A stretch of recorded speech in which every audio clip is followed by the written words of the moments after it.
Na aula de hoje nós vamos falar sobre calcificações.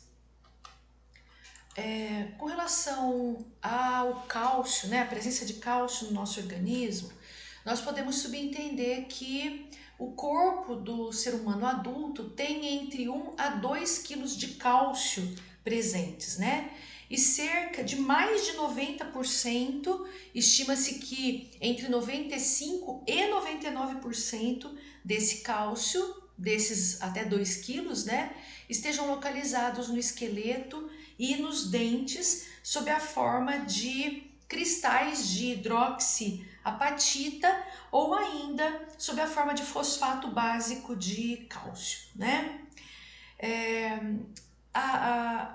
Quando nós falamos do cálcio presente na dieta, nós devemos considerar que a quantidade de cálcio necessária na dieta muda ao longo do tempo, Então, nós sabemos que o cálcio é mais necessário durante a fase de crescimento, para que seja consolidada a estrutura óssea, do esqueleto. Aí precisa de um pouco menos durante a fase adulta e de um pouco mais na idade avançada, para que seja prevenida a osteopenia, Uma diminuição acentuada da presença de cálcio em estrutura óssea. Em uma dieta normal, nós devemos ingerir em torno de 600 a 1000 miligramas, então 1 grama de cálcio por dia, Até 1 grama por dia. E a maior parte desse cálcio ingerido tem como característica ser excretada lá pelo tubo intestinal, então uma parte é absorvida, a outra parte é perdida através das fezes, Aquilo que é absorvido tem como característica alcançar os líquidos corpóreos, então o autor colocou aqui como leque e plasma, Agora, com relação àquilo que é excretado, eu estava dizendo que uma porção é excretada pelas fezes, portanto, através do trato gastrointestinal, mas existe um percentual desse cálcio que é obtido através da dieta, que é perdido também para a urina, além da possibilidade de perda de cálcio através do suor, Quando nós falamos de absorção intestinal de cálcio, essa absorção se faz no duodeno, então o primeiro segmento de intestino delgado, por transporte ativo, portanto depende de proteínas específicas para o transporte de cálcio, e essa absorção intestinal de cálcio tem como característica ser inibida diante de uma deficiência de vitamina D, Quando nós falamos da calcemia, da concentração natural, adequada de cálcio no leque, e quando eu falo de leque, vocês entendam todo o líquido extracelular, incluindo o plasma, sanguíneo, essa calcemia ela fica entre 8,8 a 10,4 miligramas por cento, o que corresponde a aproximadamente 20 até 25 aproximadamente milimolar de cálcio,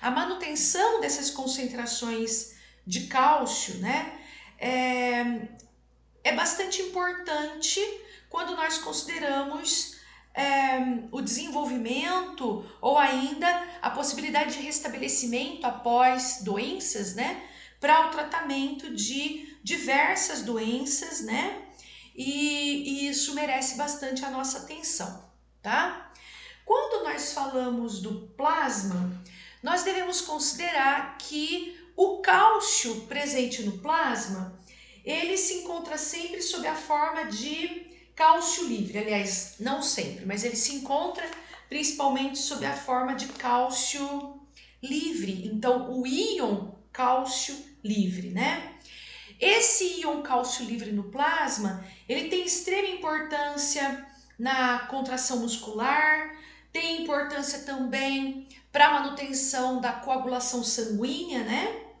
E além do íon cálcio livre, que representa um percentual bastante significante desse cálcio no sangue, nós sabemos que o cálcio livre é acompanhado de um percentual de cálcio ligado a proteínas, né?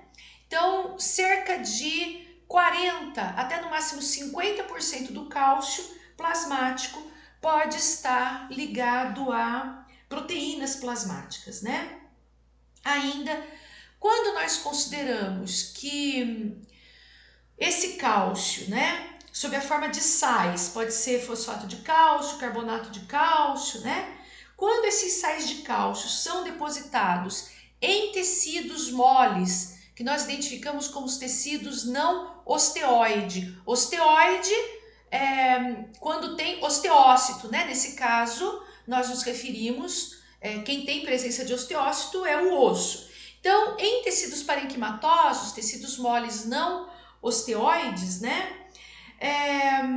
Os sais de cálcio são depositados e isso deve fazer com que esses tecidos se mantenham com uma consistência mais enrijecida. Vocês vejam que eu chamei esses tecidos de tecidos moles, entretanto, a deposição de sais de cálcio nessas áreas teciduais vai fazer com que o tecido se enrijeça e a isso nós denominamos calcificação ou mineralização patológica, tá?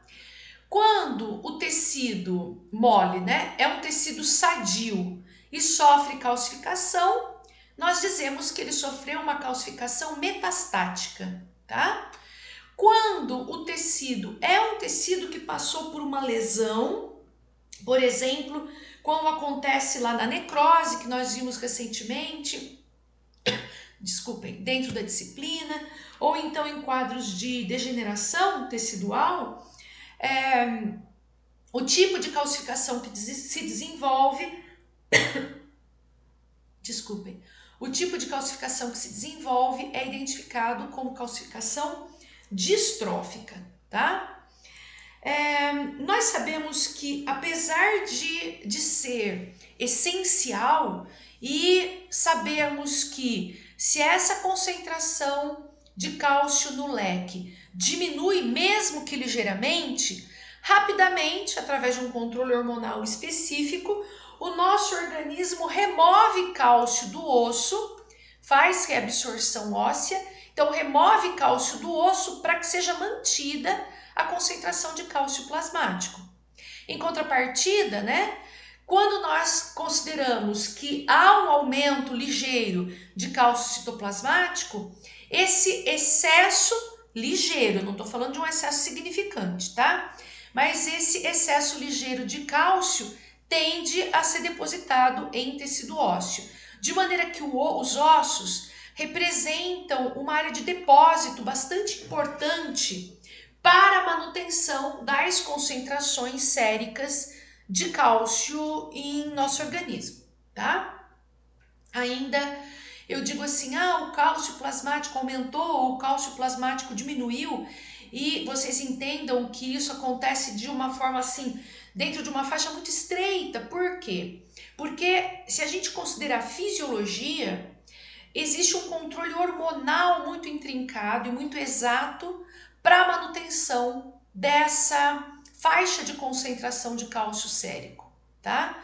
Então, para a gente descrever que ocorreu diminuição ou ocorreu aumento de cálcio sérico em condições fisiológicas, né? Esse aumento ou essa diminuição são sempre muito discretos, tá? E eu estava dizendo que, apesar de nós considerarmos que o cálcio seja um íon essencial para a manutenção dos potenciais de ação, para manutenção de contração muscular, para manutenção de sinapses, né?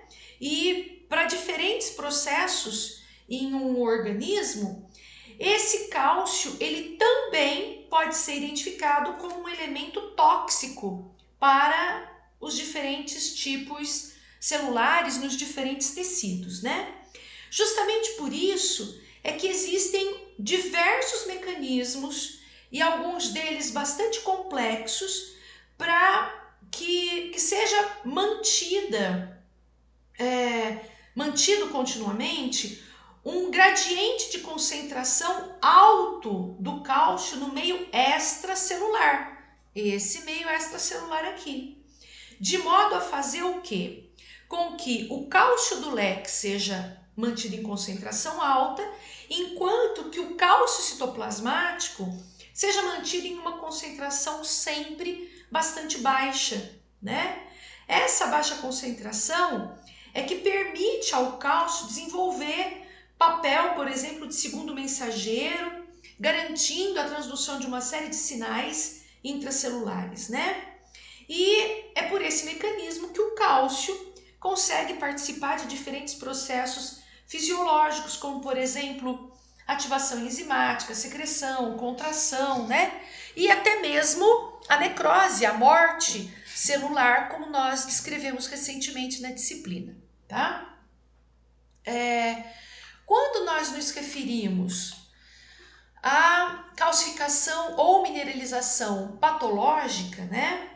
Essa deposição de cálcio de maneira patológica em um tecido pode ser observada de duas formas. Então, pode ser observada pela calcificação distrófica, que afeta tecidos lesados e não depende de altas concentrações de cálcio para que esse cálcio se deposite. Basta que o tecido esteja lesado para que fatores tróficos para a deposição de cálcio neste tecido estejam presentes, né? Então, a calcificação distrófica afeta tecidos lesionados, né? Tecidos comprometidos, sem depender de concentração plasmática de cálcio, tá? E nós temos ainda a mineralização patológica identificada pela calcificação, gente, aqui é metastática, viu? Tem um S a mais aqui, metastática. Na calcificação metastática, ocorre precipitação de sais de cálcio em tecidos normais e isso sempre vai estar relacionado a uma condição de hipercalcemia. Então, quando nós evidenciamos calcificação metastática, nós subentendemos que há sim uma concentração elevada de cálcio sérico, tá? A distinção entre esses dois tipos de calcificação, né, muitas vezes é bastante sutil. Por quê? Porque do ponto de vista morfológico, o aspecto do tecido calcificado é sempre o mesmo. O aspecto do tecido é sempre um tecido enrijecido, esbranquiçado, meio pálido, devido à deposição dos sais de cálcio, né? A deposição de cálcio nos tecidos sadios, né? Quando nós falamos de calcificação metastática, com frequência determina lesão nesses tecidos. Então, a gente pode considerar alguns exemplos.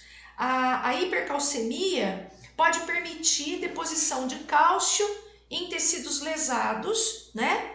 E acaba por potenciar o efeito de deposição de cálcio naquela calcificação que nós identificamos como distrófica, tá claro? Então,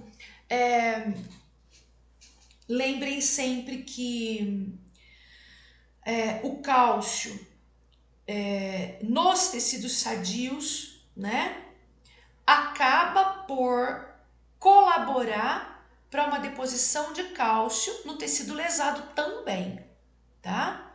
Lembrem que a deposição de cálcio no tecido sadio está relacionada a uma calcificação metastática diretamente associada a um quadro de hipercalcemia, né? Agora, nós sabemos que se existe um tecido lesado, o depósito de cálcio sobre esse tecido caracteriza a calcificação distrófica e a condição de hipercalcemia deve valorizar essa deposição distrófica aqui, tá bom? Agora, quando a presença de sinais de lesão tecidual, né, está aliada a uma maior intensidade de deposição cálcica no tecido, isso sempre vai sugerir calcificação distrófica, tá?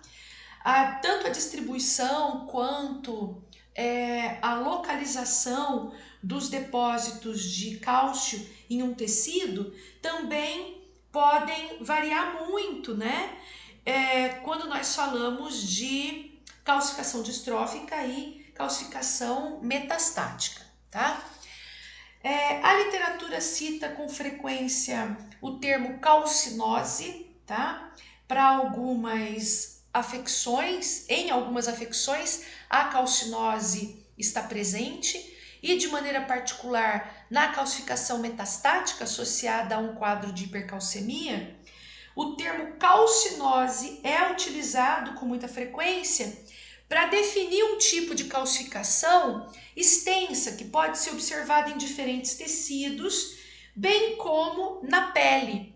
Então, na pele, nós temos a formação de pontos normalmente arredondados, de áreas que parecem calosidades, mas fora de área de atrito tecidual, né? Então, a calcinose cutânea, ela pode ser identificada quando concentrações muito elevadas de cálcio permitem a precipitação desse cálcio na derme e no tecido subcutâneo, tá? E existem várias causas associadas à hipercalcemia e essas todas diferentes causas podem sim colaborar para a manifestação dessa calcinose cutânea, tá? Então, com relação à etiologia e à patogênese desses processos de calcificação, com relação à calcificação distrófica, nós podemos considerar que essa calcificação distrófica é mais frequente do que a metastática, tá? E tem como característica ocorrer de uma maneira um pouco mais localizada e de maneira particular em tecido conjuntivo fibroso e alinizado, ou então em lesões antigas, né? Que tem progressão bastante lenta, tá? E aí o processo distrófico pode ser identificado com frequência. Nós podemos observar esse acúmulo de cálcio em placas de ateroma, em valvas cardíacas, em alguns tumores, né? Nós podemos identificar o quadro de calcificação distrófica, né? Essa calcificação distrófica, ela ocorre também, eu acredito que eu já tenha considerado para vocês aqui no áudio, essa calcificação distrófica ocorre também em áreas de necrose, né? Principalmente em áreas de necrose antiga, que não foi, cujas células não foram totalmente reabsorvidas, né? Em casos também de tuberculose pulmonar, nós podemos ter infartos antigos também. Ao redor de parasitas, tem uma foto na aula que descreve um halo calcificado em torno de parasita hepático, né?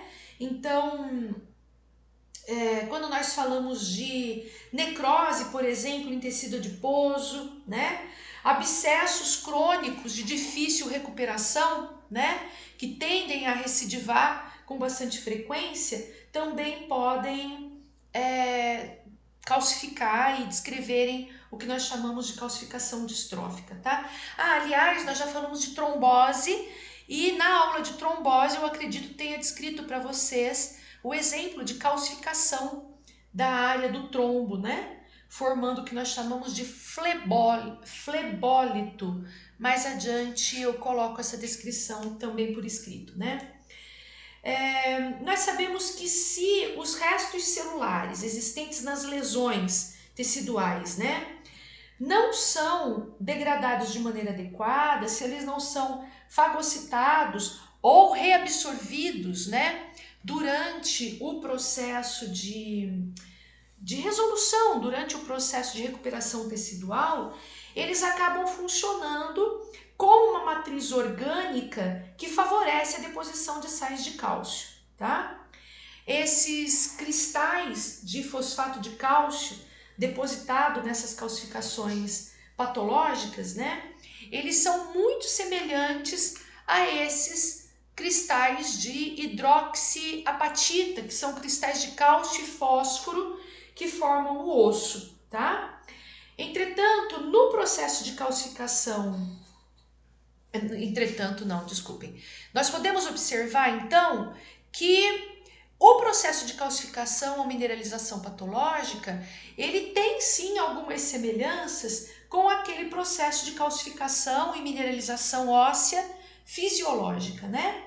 Então, nós sabemos que a calcificação, ela é um processo ativo, mediado por células, né? Nós sabemos que as células ósseas atuam intensamente, continuamente, no trabalho de deposição do osso, em algum período da vida, de remoção de osso velho, né?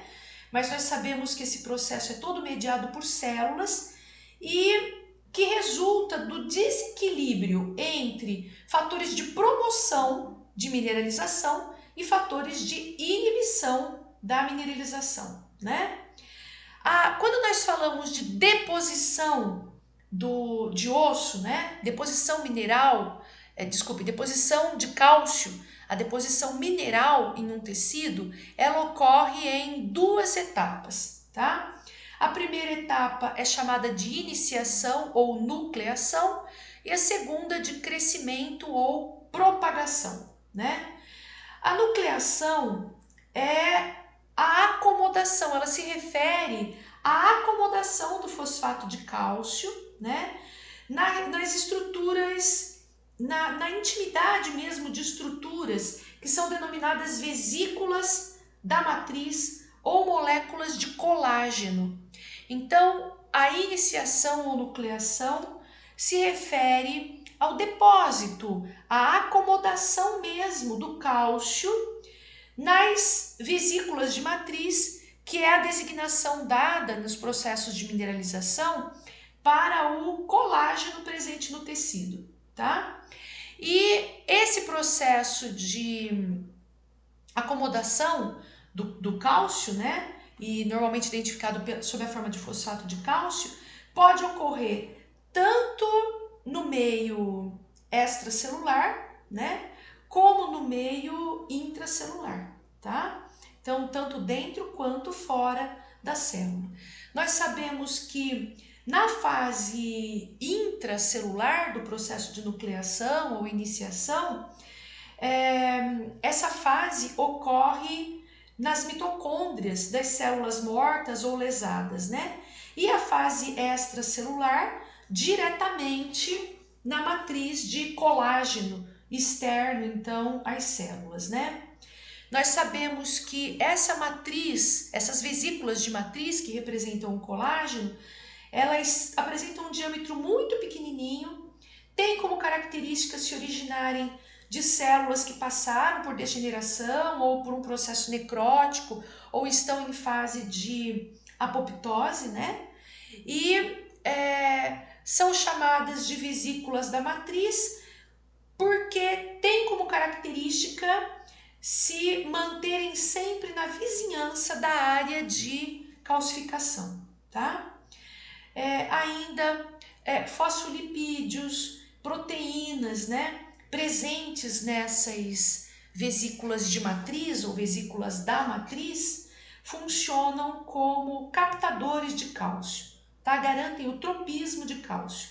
Além disso, a presença de fosfatases, né, enzimas presentes nessas vesículas, acabam por colaborar para a estabilização do fosfato junto do cálcio, formando um sal de fosfato de cálcio, né? E ao mesmo tempo reprimindo os mecanismos de cristalização representados pelos proteoglicanos principalmente, né?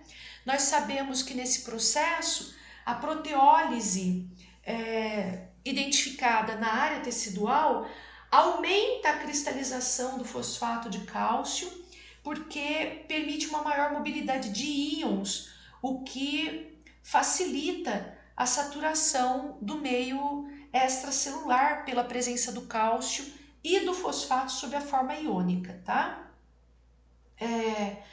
Eu falei agora há pouco que células, né, degeneradas ou em necrose, em fase inicial de apoptose, podem garantir captação desse cálcio, precipitação de cálcio, né? Nós sabemos também que os corpos apoptóticos e produtos da degradação de membrana celular, resultante de qualquer processo de desintegração celular, também participa como sendo identificados como pontos para calcificação, tá? No processo de calcificação distrófica, tá? Na segunda fase, na segunda etapa, né, de calcificação distrófica, essa segunda etapa é chamada de etapa de crescimento ou propagação. Ela começa com ruptura das vesículas da matriz, né, aquelas vesículas que colaboraram para a incorporação ou atração do cálcio e que são representadas pelo colágeno, né, tecidual, elas se rompem após o armazenamento de cálcio e aí sim acabam por liberar os cristais de cálcio já formados, né? Essa fase de crescimento ou propagação no processo de calcificação tem como característica sofrer influência de diferentes fatores extracelulares, como por exemplo a concentração de fósforo, concentração de cálcio, pH local da área tecidual que sofre calcificação, concentração de vitamina D disponível, existe influência de fatores hormonais, existe influência do suprimento sanguíneo, uma vez que é através do sangue que o cálcio pode chegar até a área que vai sofrer calcificação, né? E outro fator que pode predispor a esse processo de calcificação e manutenção dessa segunda etapa, né, do processo de mineralização patológica é a apresentação de lesão sob a forma de uma solução de continuidade. Solução de continuidade significa descontinuidade, né? Um corte num tecido, por exemplo, representa uma solução de continuidade em um tecido e soluções de continuidade em tecidos moles são fatores potenciais para auxílio, né? Que dão um gás, literalmente, para o processo de crescimento ou propagação de uma mineralização patológica, tá? Quando nós falamos da calcificação metastática, nós sabemos que ela não é tão localizada, ela é um pouco mais disseminada no organismo, tá? Está sempre relacionada a uma absorção gastrointestinal de cálcio aumentada, normalmente diante de um excesso de vitamina D disponível, tá? Ainda pode estar associado ao fato do indivíduo apresentar uma sensibilidade aumentada à vitamina D. Existe uma síndrome identificada como hipercalcemia idiopática do lactante, né? É chamada de síndrome de Williams, que é caracterizada exatamente por isso. A criança tem como característica, o bebê, né, recém-nascido, tem como característica apresentar uma sensibilidade aumentada à vitamina D, o que faz com que grandes concentrações de cálcio sejam absorvidas principalmente a partir do trato gastrointestinal, tá? Ainda, em alguns casos nós podemos considerar uma mobilização excessiva de cálcio dos ossos, né? Essa mobilização excessiva pode ser dada por uma mobilização prolongada e normalmente esse fato aqui está associado a um processo de osteólise, né, lise óssea, lise tecidual óssea aumentada, principalmente associada a desenvolvimento de tumores metastáticos. Então, metástases ósseas costumam caracterizar quadros de hipercalcemia, tá? Nós podemos ainda falar da possibilidade de um aumento do PTH, que é o hormônio paratireoide ou hormônio paratireoideu. Ele tem como característica colaborar para aumentar o processo de atividade osteoclástica do osso, portanto garante efeito de osteólise, colaborando para um aumento da liberação de cálcio e fosfato no plasma, tá? E nós devemos considerar que esse aumento do PTH, né, do hormônio da paratireoide ou paratormônio, caracteriza o que nós chamamos de hiperparatireoidismo, tá? Hiperparatireoidismo. Ainda, quando nós falamos aqui, quando eu considerei com vocês que a mobilização excessiva de cálcio dos ossos pode estar associada a uma metástase neoplásica, né? A partir de uma neoplasia, uma metástase que se apresenta no osso. Essa característica de metástases ósseas colaborarem para um quadro de hipercalcemia é o que nós denominamos como síndrome paraneoplásica, tá?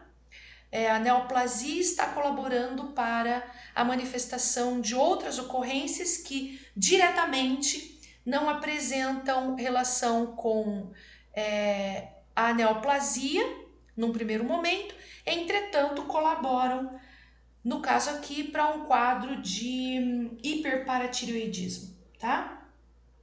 Ainda, um quadro de insuficiência renal crônica tem como característica colaborar para uma retenção aumentada de fosfato, então é o que nós chamamos de, colaborando para aquilo que nós chamamos de hiperfosfatemia, então é uma hiperfosfatemia induzida por uma lesão renal que provocou hipofosfatúria, diminuição da excreção urinária de fosfato, tá?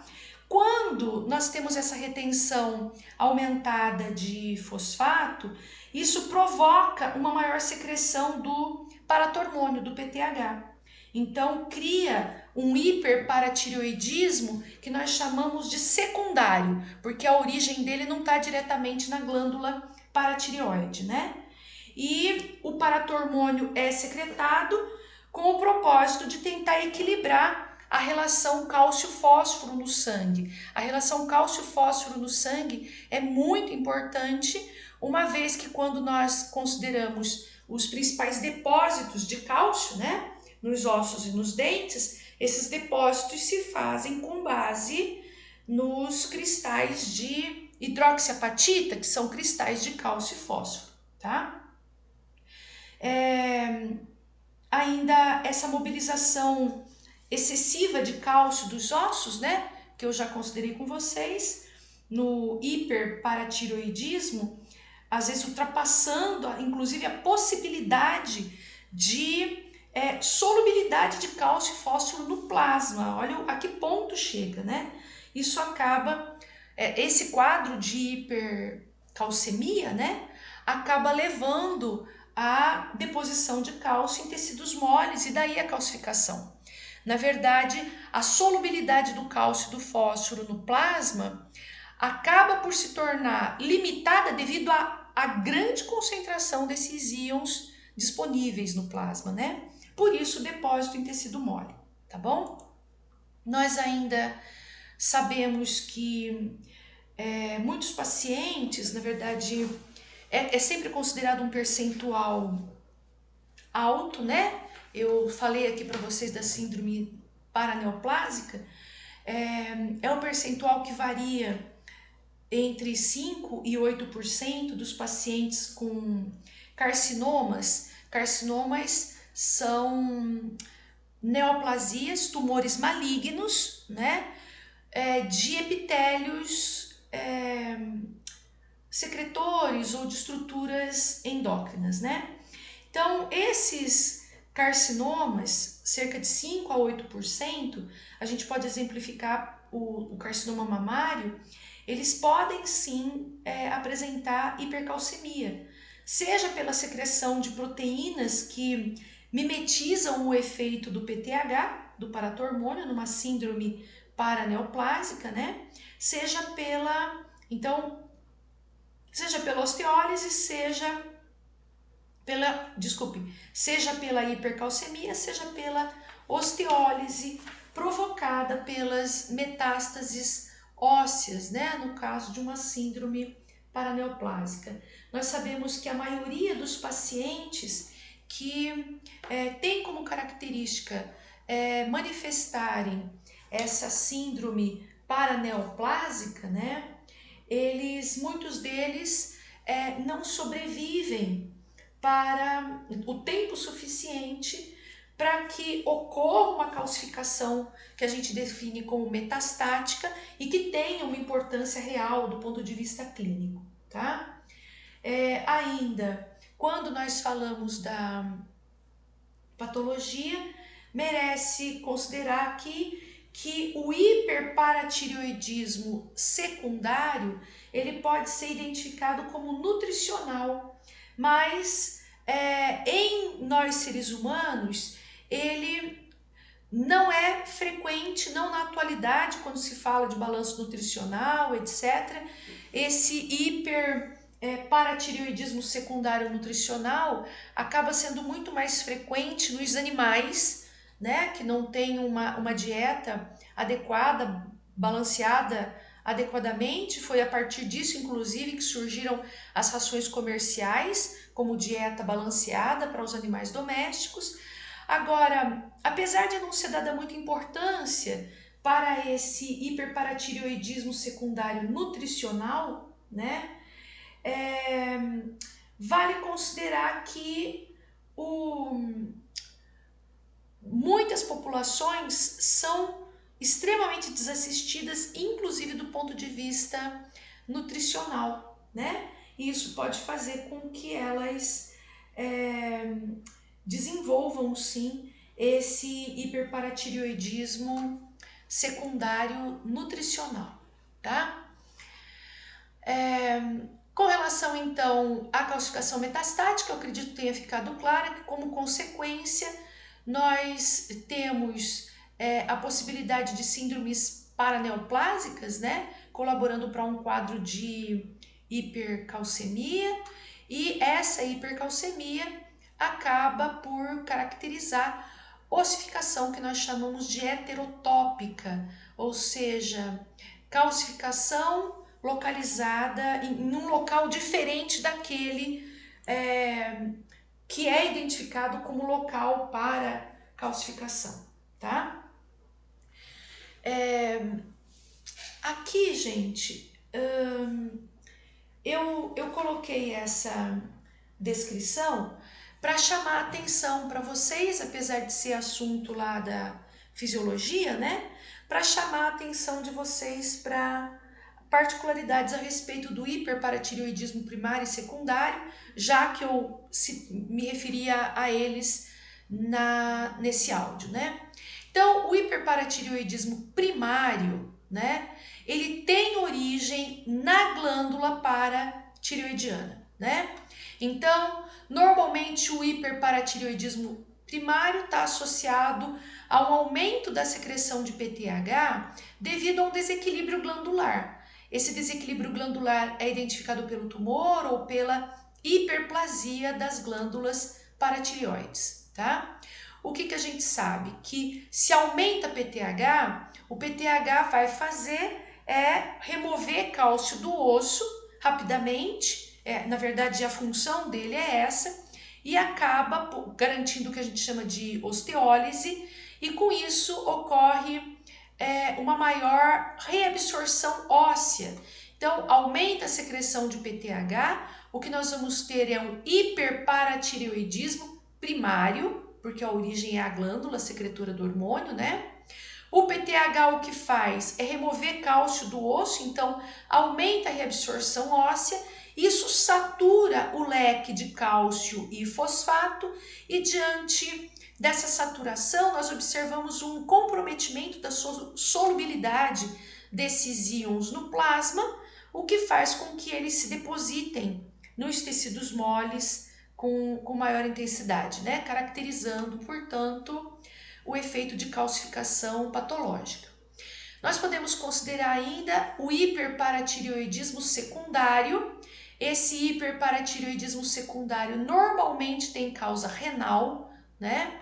Então, um comprometimento renal acaba por reter muito fósforo e caracterizando, portanto, o que nós chamamos de hiperfosfatemia associada a uma hipofosfatúria, como eu tinha dito anteriormente, e isso vai, portanto, a hipofosfatura está associada aqui à hiperfosfatemia, né? Além disso, lesões renais acabam por comprometer, quando nós vimos lá a fisiologia renal, nós vimos que a forma ativa da vitamina D3 da vitamina D, né?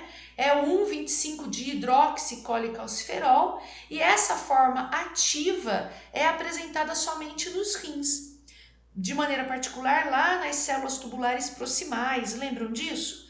Então, diante de uma lesão renal, nós vamos ter uma diminuição da conversão da vitamina D à sua forma ativa.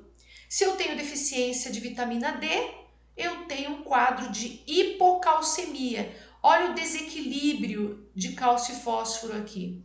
Eu tenho hiperfosfatemia associada a uma hipocalcemia, né? E se eu tenho hipocalcemia, em condições naturais, a hipocalcemia vai estimular a paratireoide a secretar PTH.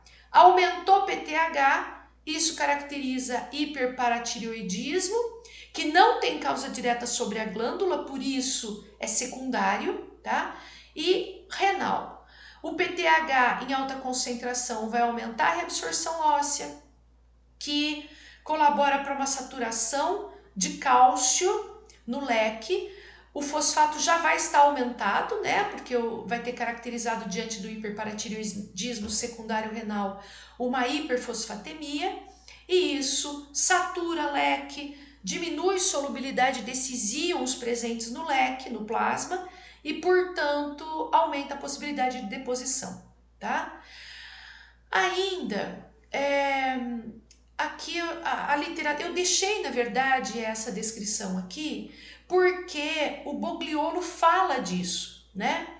O Cestrum diurnum e o Solanum malacoxylum, né? São gramíneas que têm como característica alimentarem animais herbívoros, tá? E essas gramíneas têm como característica apresentarem muito rica concentração de vitamina D, que colabora muito para a absorção de cálcio no intestino desses animais, tá? Caracterizando também saturação da calcemia, da fosfatemia e, portanto, deposição errática, né? Ou heterotrófica de fosfato e cálcio nos tecidos moles, tá bom? Muito bem. Ainda, aqui ainda. Quando nós falamos de... Parece que eu pulei um slide. Pulei mesmo, gente. Mas vou falando para vocês. Bom, quando nós falamos da calcificação distrófica, então, é importante a gente considerar que ela se faz de forma mais localizada, né? Ela se atém e se detém ao tecido lesado, à área comprometida, né? Enquanto que a calcificação metastática, ela tende a ser mais generalizada, embora ela costume ocorrer com maior frequência nos rins, nos pulmões, em parede de grandes artérias e também no coração, tá? O que se sugere é que, aparentemente, o pH alcalino ao longo da membrana basal dos vasos, né, sanguíneos, tanto dos rins, dos pulmões, do coração, né, acaba por favorecer a precipitação dos cristais ou dos sais de cálcio, né, com formação dos cristais e mineralização. Então, quando a calcificação é reconhecida visualmente, macroscopicamente, essa área calcificada, ela se apresenta sempre com a forma de grumos, como se fossem... Parece isopor floculado, quando se amassa o isopor e ficam aqueles flóculos flóculos ali no tecido, né? Parecem grânulos ou nódulos calcificados com aspecto esbranquiçado, né? Criando áreas de consistência firme ou então consistência pétrea mesmo, consistência bem rígida, né? Em alguns tecidos, né, dependendo do grau de mineralização, nós podemos identificar um aspecto arenoso, né? Quando o processo de mineralização começa a ocorrer, que ocorre a liberação dos cristais ali das vesículas da matriz, né, do colágeno, o tecido pode ter um aspecto arenoso, tá? Ele tem, então, resistência ao corte, né, porque ele é firme. A coloração, ela pode ser acinzentada, mas normalmente assim, é um branco acinzentado, tá? Varia de branco a um cinza claro, tá certo? Ainda, com frequência se utiliza da radiografia para identificação, quando se tem a sugestão de calcificação, utiliza-se da radiografia e esses locais calcificados, a radiografia, são identificados como radiopacos. Radiopacos porque eles apresentam aquela coloração mais esbranquiçada, tá? Essas lesões esbranquiçadas, elas são identificadas com frequência em calcificações em glândula mamária, tá? E também em pulmão, tanto em lesões benignas quanto malignas, e podem ser identificadas com muita nitidez a radiografia, tá? Ainda, a gente tem que considerar que a calcificação, né? Ela pode gerar, sim, consequências, né? Essas consequências dependem sempre do local e da velocidade e também da quantidade, né? De sais de cálcio que se depositam numa área tecidual. Normalmente, esses sais de cálcio se depositam e eles são inertes, né? Então, eles podem permanecer ali de uma forma continuada, irreversível, tá? Mas sem que manifeste qualquer agressão ou dano complementar. Com exceção, quando nós escrevemos assim, comprometeu ou tornou mais rígida a parede de uma artéria, por exemplo, né? Então, essas calcificações distróficas, normalmente elas não têm grandes comprometimentos, não trazem grandes comprometimentos para o organismo, exceto se atingem parede vascular, como eu estava descrevendo, ou ainda válvulas cardíacas, né? Porque acabam por enrijecer parede vascular, no caso de aterosclerose, e a válvula cardíaca enrijecida, né, por mineralização patológica, ela acaba tendo a sua função comprometida, né? Que mais? A gente pode considerar ainda entre as consequências a hipercalcemia, ela está associada à formação de cálculos, né? Então, a gente vai falar de cálculos e do valor que eles têm para a clínica, né? Porque esses cálculos estão sim vinculados diretamente a um excesso de cálcio livre para deposição, tá? Quando nós falamos da calcificação metastática, essa então normalmente não tem manifestações muito expressivas, né, na clínica, sendo uma situação que está diretamente relacionada à hipercalcemia, e a hipercalcemia é sempre mais importante do que a própria calcificação em si. O que nós devemos buscar tratar é o quadro de hipercalcemia, uma vez que a calcificação metastática, uma vez desenvolvida, ela não vai ser revertida, né?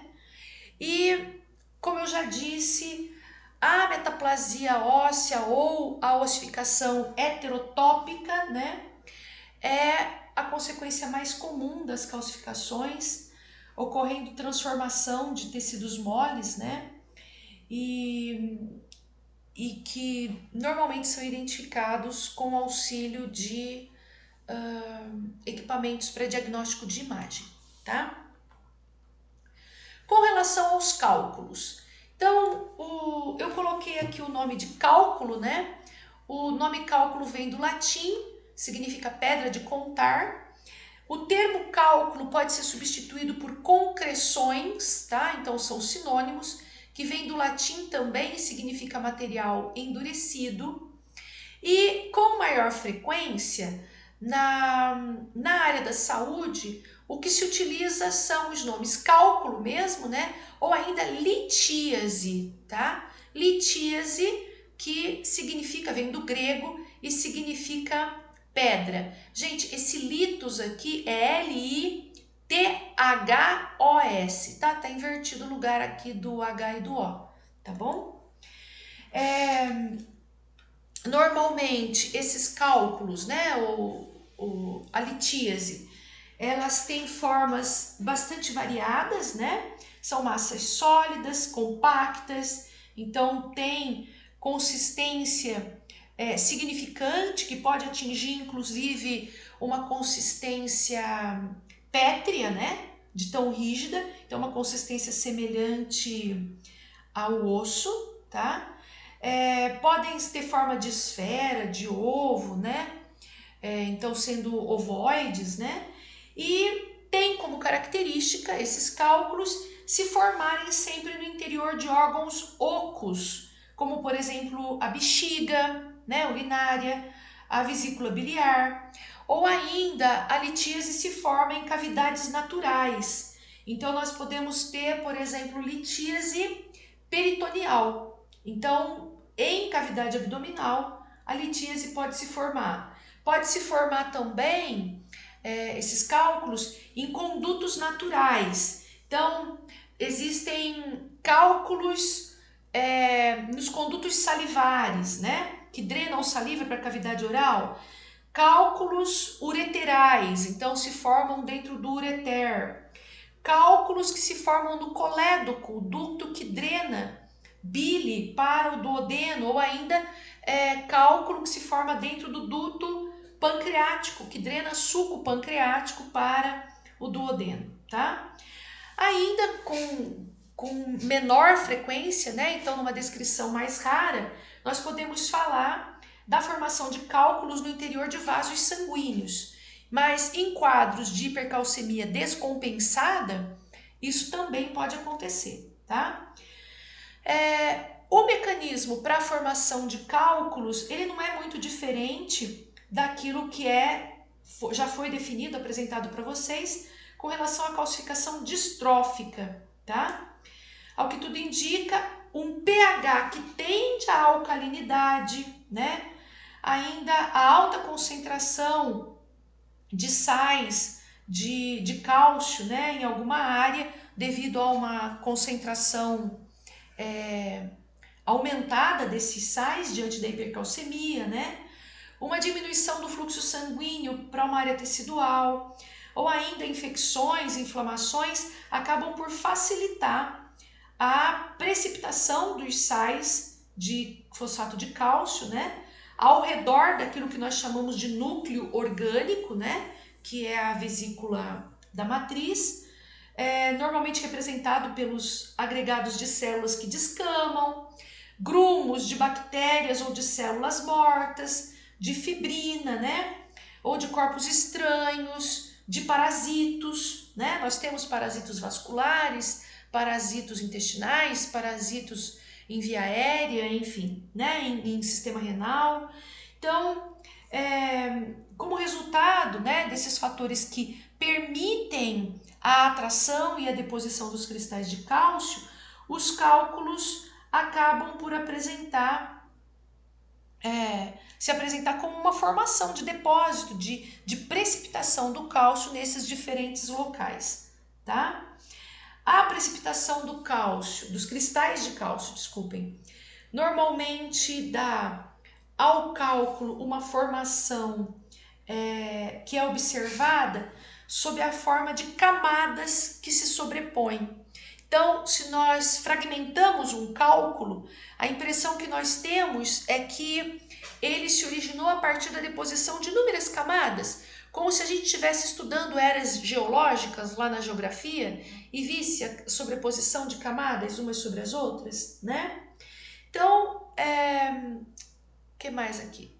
Bom, com relação à nomenclatura, existe uma norma geral de nomenclatura, né, para designar o termo que define tanto o local de formação ou de origem, né, do cálculo, seguido de um sufixo, do sufixo litíase, para denominar a ocorrência do fenômeno, né? Então, eu posso descrever, por exemplo, né, colélitos, né, ou colelitíase, para me referir a cálculos apresentados no colédoco, né? Eu posso me referir a um urólito ou a urolitíase para cálculos urinários, né? Eu posso falar de broncólito ou broncolitíase para me referir a cálculos presentes no segmento brônquico, né? Ainda cialólitos ou cialolitíase para me referir a cálculos dos dutos salivares, né? Então, e ainda eu posso me referir a cálculos vasculares, né? Quando esses são formados a partir de trombos venosos, eles são chamados de flebólitos, e trombos arteriais, eles são chamados de arteriólitos, né? Então, a calcificação da massa trombótica arterial é chamada de arteriólito e a calcificação da massa trombótica venosa é denominada flebólito, tá? Ainda, eu considerei aqui a descrição, a denominação daquilo que nós chamamos de pseudoconcreções. Essas pseudoconcreções são identificadas pelos fecalitos, síbalos ou fecalomas, são sinônimos, tá? Eles se referem a material fecal já bastante desidratado, endurecido, em consequência da constipação intestinal crônica, tá? Com muita frequência vocês vão ver isso na clínica, principalmente em idosos, tá? E esses fecalomas, eles não podem ser confundidos com os enterólitos. Quando eu me refiro a um enterólito, eu me refiro a um cálculo da luz intestinal, tá? Quando eu me refiro a um fecaloma, ela não é um cálculo, é um pseudocálculo ou uma pseudoconcreção. E a causa, a origem do fecaloma é outra, bastante distinta daquela do enterólito, tá? Entre as consequências, nós sabemos que os cálculos, eles podem ter diferentes, inúmeras consequências, principalmente relacionadas ao local onde eles se formam, né? Então, em primeiro lugar, quando os cálculos estão presentes em um canal excretor, né, como urinário, eles costumam, por irritação, eles costumam desencadear uma resposta imediata da musculatura lisa do órgão, que é músculo liso, é tecido excitável, né, tecido muscular, e essa contração acaba por colaborar para um aprisionamento ainda maior do cálculo no segmento excretor, né, nesse canal de excreção. Isso vai criar muita dor, caracterizar muita dor, que é o que normalmente é manifestado em caso de colelitíase e urolitíase, principalmente, né? E a gente tem que considerar que a presença desses cálculos podem causar obstrução das vias, né, que estão impactadas pela presença desses cálculos. E o exemplo disso são os cálculos biliares, né? As colelitíases podem provocar obstrução no fluxo de bile e isso normalmente está relacionado a manifestação de icterícia, que nós vamos falar mais adiante na patologia, né?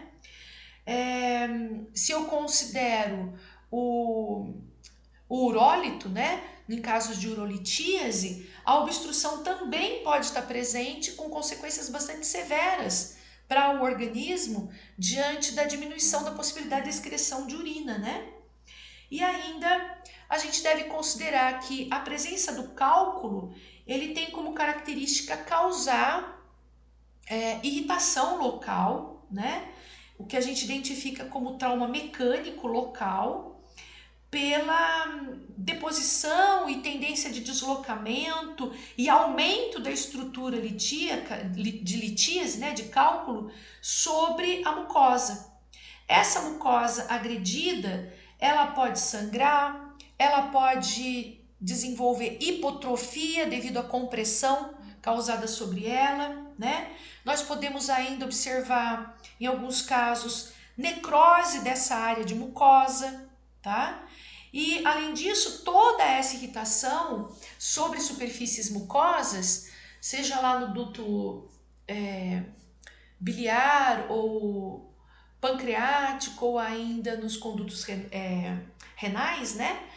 Essa irritação está associada diretamente a um quadro inflamatório e a inflamação é meio de cultura de crescimento para micro-organismos. Então, com alguma frequência, infecções podem ser observadas, particularmente quando nós falamos da urolitíase, né? Presente lá no sistema renal, né? Essa imagem é uma imagem de um adenocarcinoma do ovário, então um tumor maligno de células glandulares, né, em ovário. E esse exame é um exame citológico que foi corado pela coloração Papa Nicolau, tá faltando um O ou um U aqui, se escreve das duas formas, com O ou U, né? E o que nós observamos em azul, circundando essa área aqui, ó, celular, são concreções calcificadas, o que nós chamamos de pisamoma, tá? Então, essas células aqui limitadas pelo espaço em azul representam concreções calcificadas em uma neoplasia em ovário, de células, né, neoplásicas em ovário. Células, porque isso é um exame citológico, né? Aqui um exemplo de calcificação metastática. Então, a radiografia mostra a radioopacidade, né? Então, a imagem é radiopaca, irregular em torno da cabeça do fêmur, na região do quadril, né? Entretanto, o que nós observamos é que a extensão de calcificação, ela se amplia para fora da área óssea, né? Da cabeça do fêmur. Nós vemos que o tecido mole está comprometido por calcificação.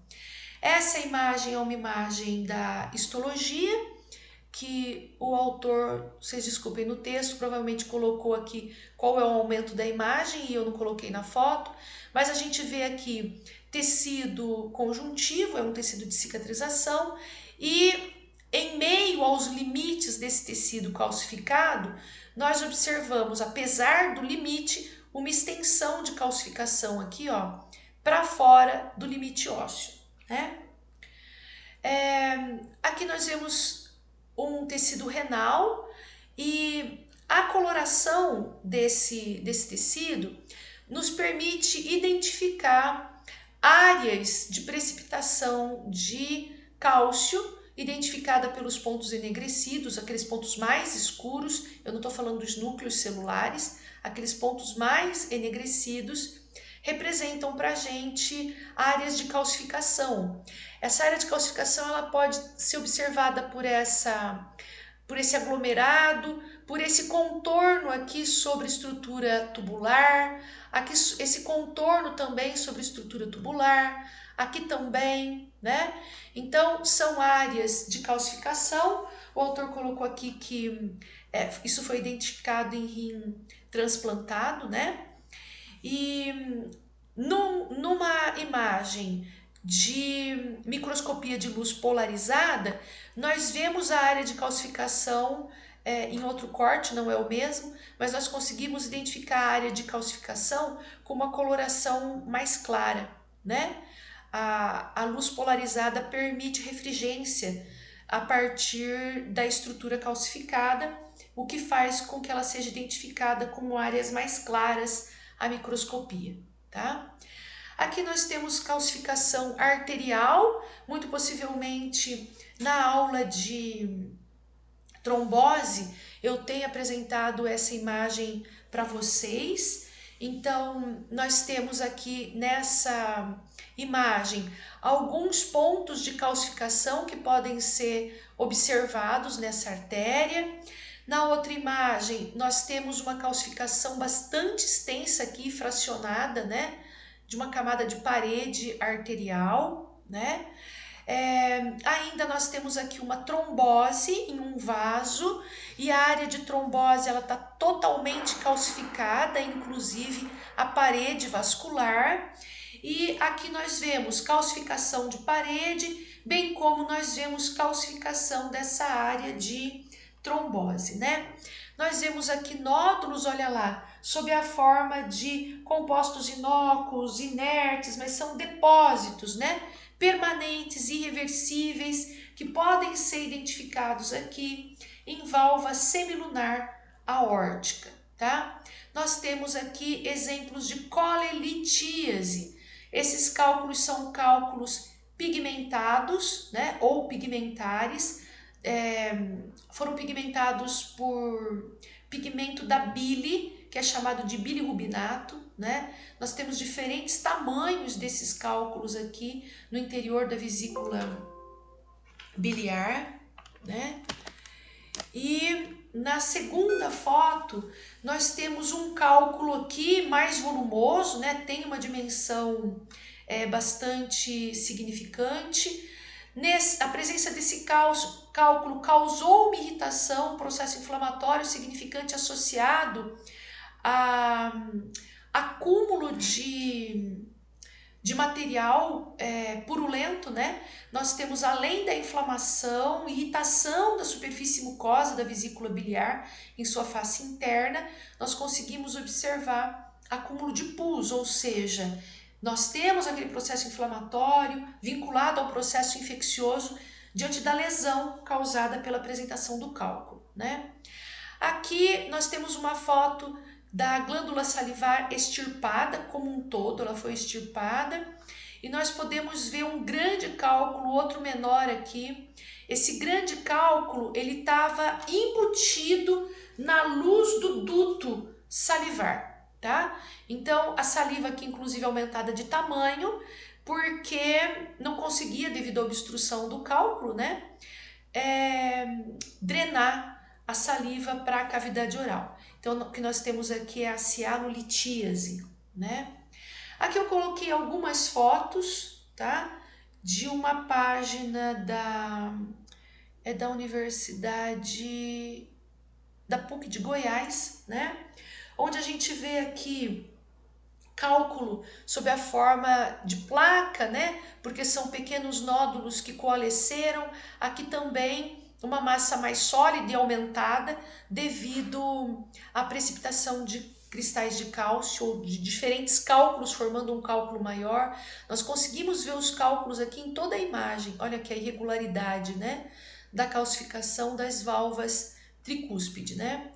Aqui cálculo em ambos os rins desse indivíduo, em uma foto de necrópsia. Então nós temos aqui, foi tirado um único rim, eu não sei se é de necrópsia, desculpem, eu não vou lembrar se é necrópsia ou a remoção foi cirúrgica. Porque nós temos aqui um único rim que foi aberto, né? Ao meio, e a partir dessa abertura, então, na superfície de corte, nós conseguimos identificar cálculo. Olha o tamanho desse cálculo ocupando totalmente o cálice renal, né? Aqui um cálculo hepático. O cálculo foi formado em torno de um parasito, então muito provavelmente o parasito induziu uma lesão inflamatória ou necrótica nessa área tecidual e diante da lesão, caracterizando, portanto, calcificação distrófica, o cálcio se depositou com o propósito de organizar essa área em tecido hepático, né? E aqui nós temos uma foto de diferentes cálculos, todos eles de sistema renal, então todos representam urólitos, né? São urolitíases. Na minha imagem aqui eu consigo perceber aquela sobreposição de camadas da qual eu falei para vocês, né? Aqui a gente consegue perceber também a sobreposição de camadas, caracterizando as camadas, né, de sais de cálcio que se sobrepõem. Nós observamos que esses cálculos apresentam diferentes formações, né, de acordo com a área na qual eles se formaram em sistema renal, tá bom? Então, sobre calcificações era isso que eu tinha que falar. Eu fico à disposição de vocês, tá?